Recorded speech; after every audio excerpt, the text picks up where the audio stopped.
Good morning, Ms. Epler. Good morning. I really appreciate you doing this interview with me on a very strange topic. So I'm just going to ask you the questions, and you respond as freely as you want, and let's have fun. All right.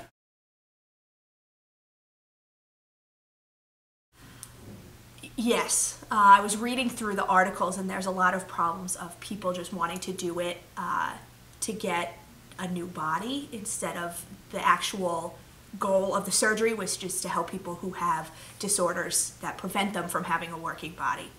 So I definitely think in the society that we have today, it's going to become a cosmetic thing instead of a, groundbreaking scientific help for people that don't have any other option. And then I feel like it might become a money issue as well. The surgery is going to be extremely expensive if it works.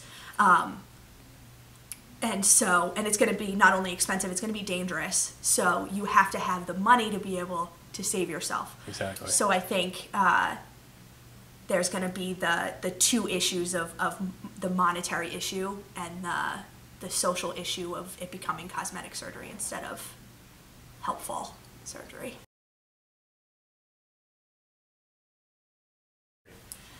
That was a tough question because the science side of me was like, this is so cool. Yeah. This is huge for the medical field. It's something that, people have dreamed of for so long. But there's so many things that can go wrong. Yeah. Fusing a spinal cord and like with the monkey, I read about the monkeys and how it didn't work and the head was rejected. Like, to me, that's absolutely terrifying. Oh, yeah. To think that like my head would be cut off and then it didn't work. And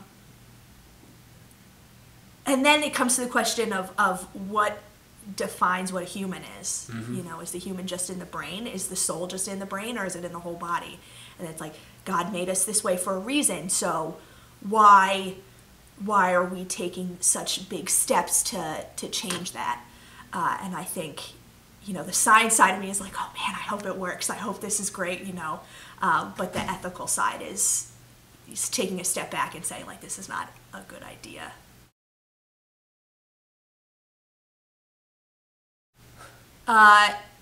Honestly, no. The whole fusing of the spinal cord and keeping somebody in a coma for a few weeks, you have to in order to make sure that they don't move. You have to move a person if they're in a coma because of bed sores and all the, cleaning them and cleaning their bed sheets and making sure infection doesn't happen. And one slip can cause all the work that you've done to be destroyed. And also rejection. People get rejected organs all the time, and that's with, immunosuppressives and anything, being in quarantine and stuff like that. So I think when it comes to the head, I think that's a little bit more, and then you putting that person even more susceptible to the infection that you see all the time in hospitals. So I think there's just major things that can go wrong, and if one little thing goes wrong, the whole thing is going to fall apart. So do I hope it happens? Yes. Do I think it's going to happen? No. All right. No. No, that's a big if it's successful. I'm a big doubter of whether this is going to be successful or not. But if it becomes routine, is that what you mean? If this becomes a daily procedure that's not too hard, becoming a social problem. Yeah, man, there'd be chaos on the streets. There'd be people killing each other just for their bodies. Yeah, I could see, and also stratification, I think, would happen between the haves and the have-nots. So I could see this, but I don't think this is going to be. I would imagine the cost of something like this is going to prohibit any sort of mass production of human head transplants.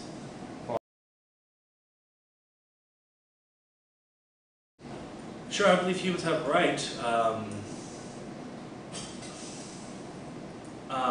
But the problem is, I think for me at least, depletion of resources, taken away from things that could be more beneficial to humanity. The great promise in this, at least I think a byproduct of this, would be spinal cord repair. And that seems to be the problem they have using the spinal cord. I know they talked about plastics and things along those lines, but if we could, through this, if we could learn more about reconstructive spinal cord surgeries to help, and I'm always worried about those on the periphery or those on the margins. So in this case, like the poor would be those who suffer from the spinal cord injuries. And I think that's where this technology, at least for me, is most beneficial to humanity. Awesome. Science. I feel like with a surgery sort of this magnitude, you'll have a number of different groups probably very vocally sharing their opinions about it. I think you immediately get into ethical issues in terms of medicine and in terms of strategies within the field. I can't see how this wouldn't be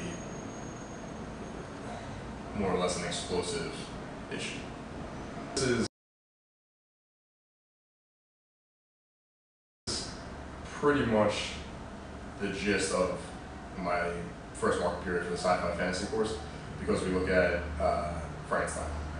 And within Frankenstein, that's exactly what we look at, is what powers are appropriate for humans to fulfill, right? I'm personally torn on this because I think the tremendous strides that we make in technology and medicine and all these other fields, I think are remarkable, right? So I don't want to stifle that creativity, but I feel like there has to be some type of demarcation line, some type of boundary that we can't flirt with too much.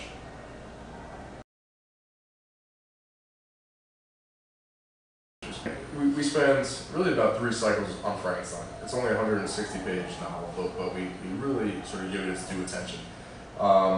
During that time, we look at articles, we look at genetic coding, right, genetic modification. We have discussions about that. We have a pretty interesting discussion about, there was an office in Sweden, I believe, either Sweden or Germany, and they were microchipping their employees, right? So we talk about the moral implications of something like that. Now that's far less than a head transplant, but I think it caters to some of those same ideas. It's this idea that it's unnatural in some way.